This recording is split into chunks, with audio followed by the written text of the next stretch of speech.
પાલનપુરમાં સહકારથી સમૃદ્ધિ બેઠક મંત્રી જગદીશ વિશ્વકર્માએ સહકારી સંસ્થાઓને વેલ્યુ એડિશન પર ભાર મૂકવા હાકલ કરી। ઇન્ટરનેશનલ યર ઓફ કોઓપરેટિવ સહકારથી સમૃદ્ધિ કાર્યક્રમ અંતર્ગત પાલનપુર સ્થિત બનાસ ડેરી ખાતે એક મહત્વપૂર્ણ સમીક્ષા બેઠક યોજાઈ। રાજ્યના સહકાર મંત્રી શ્રી જગદીશ વિશ્વકર્માના અધ્યક્ષ સ્થાને અને વિધાનસભા અધ્યક્ષ શ્રી શંકરભાઈ ચૌધરીની વિશેષ ઉપસ્થિતિમાં બેઠક યોજાઈ હતી, જેમાં સહકારી સંસ્થાઓએ વેલ્યુ એડિશન તરફ આગળ વધવાની જરૂરિયાત પર ભાર મૂકવામાં આવ્યો। મંત્રી શ્રી જગદીશ વિશ્વકર્માએ જણાવ્યું કે કેન્દ્રીય મંત્રી શ્રી અમિતભાઈ શાહના સક્ષમ નેતૃત્વ હેઠળ દેશ અને રાજ્યમાં સહકાર ક્ષેત્ર સતત મજબૂત બની રહ્યું છે।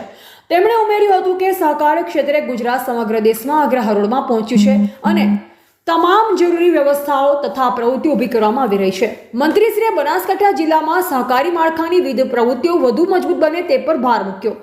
બેઠકમાં ખાસ કરી ખેડૂતો, પશુપાલકો અને એપીએમસીના વેપારીઓને સહકારી બેંકો સાથે વધુમાં વધુ જોડાવા હાકલ કરવામાં આવી હતી। ડિજિટલ ટ્રાન્ઝેક્શનમાં વધારો કરવા, માઇક્રો અને રૂપે એટીએમ દ્વારા નાણાં ઉપાડવાની સુવિધા વધારવા તેમજ સહકારી મંડળીઓમાં જન ઔષધિ કેન્દ્રો, સીએસસી સેન્ટર્સ અને ધિરાણ જેવી પ્રવૃત્તિઓ વધારવા પર ભાર મૂકવામાં આવ્યો।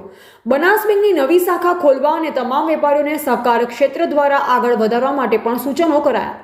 મંત્રીશ્રીએ સ્પષ્ટપણે જણાવ્યું કે નાગરિકોની આવકમાં વધારો કરવા અને સ્થાનિક રોજગારીનું સર્જન કરવા હેતુથી સહકારી સંસ્થાઓએ વેલ્યુ એડિશન તરફ આગળ વધવું જોઈએ। તેમણે એપીએમસી દ્વારા વેલ્યુ એડિશન કરી પોતાની પ્રોડક્ટ બજારમાં વેચવા પર પણ ભાર મૂક્યો। મંત્રીશ્રીએ સહકાર ક્ષેત્રે બનાસકાંઠા જિલ્લાની નોંધપાત્ર કામગીરી બિરદાવી અને ભવિષ્યમાં ક્ષેત્રને વધુ મજબૂત બનાવવા માટે કામગીરી કરવા જણાવ્યું। આ પ્રસંગે બનાસ બેંક અને જિલ્લા સહકારી મંડળીઓ અંગેનું પ્રેઝન્ટેશન રજૂ કરવામાં આવ્યું। ઉપસ્થિત સહકારી આગેવાનોએ મંત્રીશ્રી અને અન્ય મહાનુભાવો સાથે સંવાદ સાધ્યો।